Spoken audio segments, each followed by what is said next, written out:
안녕하세요. 지역학 자료 수집 사업 민간기록물 기증전 기증물 해설을 맡은 해설사 남영순입니다. 지역학 자료 수집 사업은 서구의 근현대 민간기록물을 수집하고 보관하는 사업입니다. 올해 주제는 서구의 학교 생활을 엿볼 수 있는 민간기록물로 상장이라든지 생활통지표, 사진, 교복 등의 다양한 민간기록물을 수집하였습니다. 2024년 7월 1일부터 7월 31일까지 총 12분으로부터 150여 건의 기록물을 기증받았습니다. 그럼 올해 기증받은 이런 기록물들을 한번 살펴볼까요? 제일 처음 살펴볼 기증물은 바로 교과서입니다. 교과서는 학교에서 교과 과정에 따라서 교육하기 위해 편찬된 책인데요. 국어, 수학, 과학 등 다양한 교과서가 있습니다.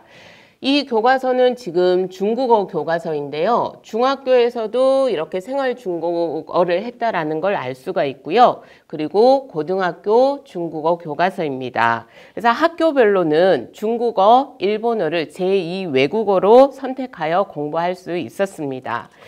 그리고 아래쪽으로 보시면 이렇게 학습지를 볼 수가 있는데요. 학습지를 통해서 학습 활동을 해볼 수 있기도 하고요. 또 공부하고 단원이 끝나면 단원 평가를 통해서 학습 상태를 평가받기도 했었습니다. 이거는 이제 단원 평가를 했던 그 학습지가 될 것 같고요.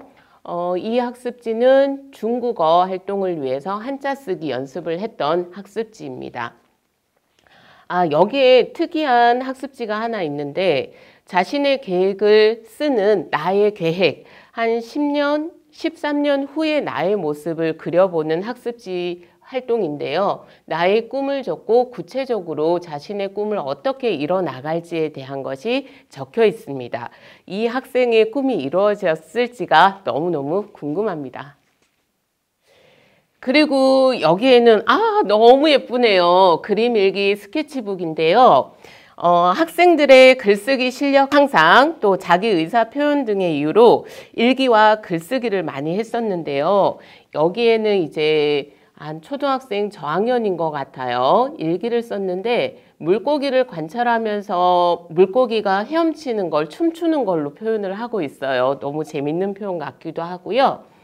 이때는 추석인 것 같은데 송편을 만들고 있네요. 동생이 송편을 이상하게 만들어서 그리고 엄마가 말씀하신 송편을 예쁘게 만들면 뒤에 어떤 얘기가 나올지 너무 궁금한 그러한 일기입니다.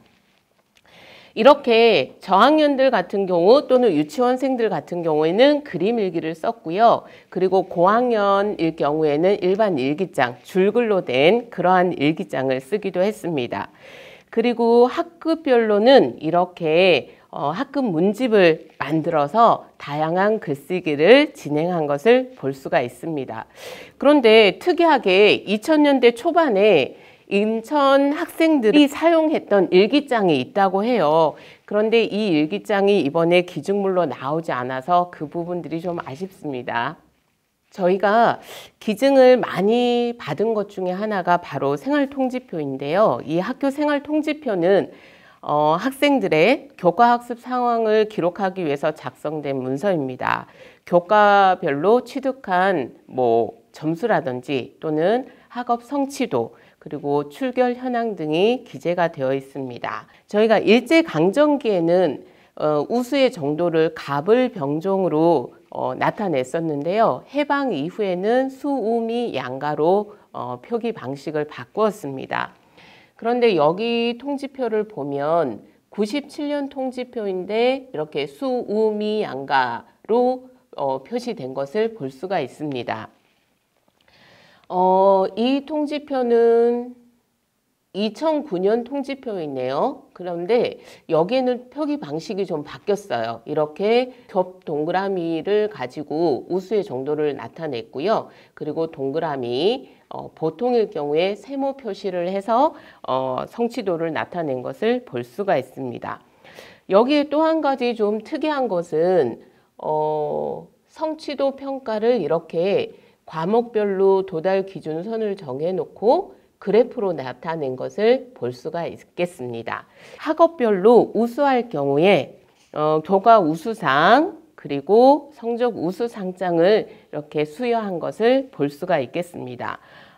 이 학생 같은 경우에는 미술과 일본어에서 교과 우수상을 이렇게 받았고요. 이 학생 같은 경우에는 기술과정, 미술 이 분야에서 우수한 성적을 거두었다 이렇게 되어 있습니다. 그런데 이렇게 교과 우수뿐만이 아니라 다양한 활동을 통해서 그 활동에 우수했을 경우에 상을 주기도 했는데요. 생활영어 인증서라든지 또는 한자 인증서 이렇게 상장을 주기도 했고요. 정말 재밌는 건 이렇게 동시 내용을 잘 기억해서 예쁘게 발표한 이 학생에게도 동시 발표상을 준 것을 볼 수가 있겠습니다. 그리고 글짓기가 중요해지면서 우리 아이들에게 글짓기 상을 준 것도 볼 수가 있겠습니다. 여기에 아주 재밌는 상장이 있네요. 2인 번갈아 뛰기, 줄넘기에서 2인이 번갈아 뛰기 횟수가 높았던 학생인 것 같아요. 그래서 우수한 성적을 거두었으므로 상장을 준다 이렇게도 되어 있는 것을 볼 수가 있습니다. 그런데 이렇게 학급별로는 또 반을 대표하는 반장과 부반장을 뽑고 학교를 대표해서 회장과 부회장을 뽑기도 했는데요. 그 학생들에게는 이렇게 반장, 부반장, 임명장을 주기도 하였습니다. 지금은 초등학교, 중학교, 고등학교 모두 무상교육으로 진행되고 있는데 과거에는 학교를 다니기 위해서는 육성회비를 내기도 했습니다. 그리고 학교에서 급식이 시작된 이후에 급식비를 내기도 했었는데 지금 보시는 것이 급식비를 내던 그 지로 영수증입니다. 중학교 때인 거죠.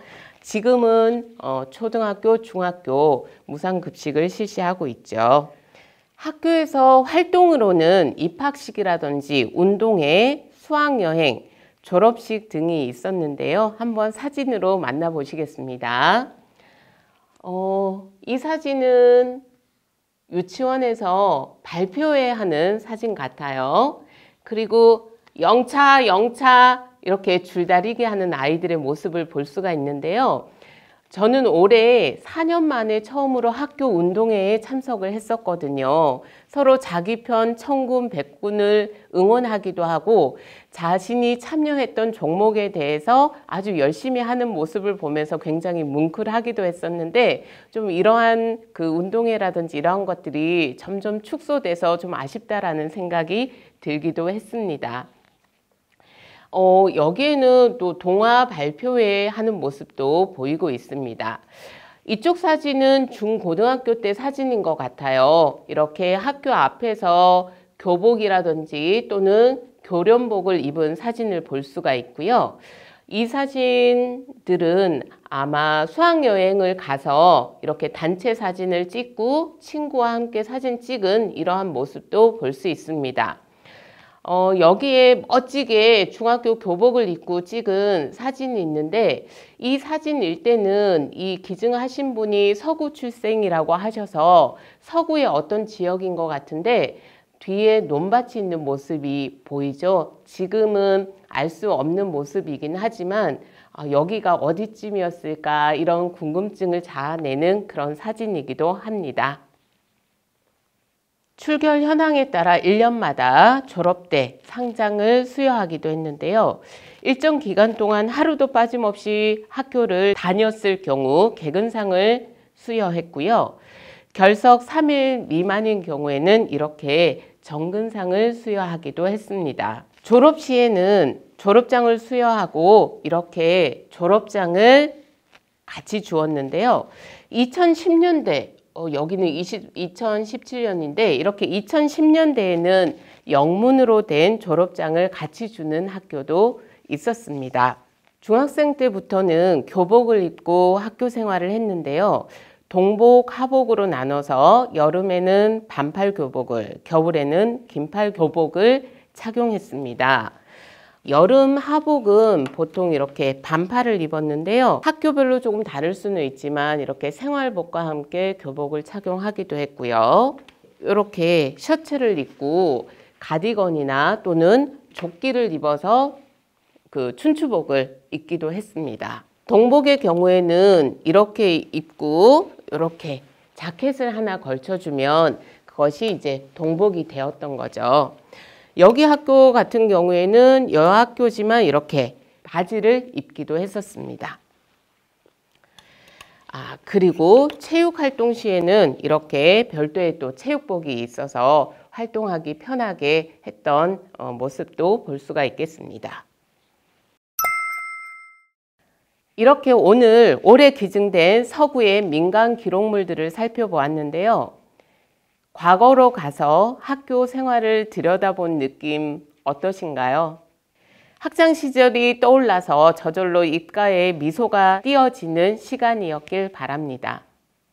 그리고 앞으로도 서구문화원에서는 이렇게 민간 기록물을 쭉 받을 예정이니까 많은 기증 부탁드립니다. 감사합니다.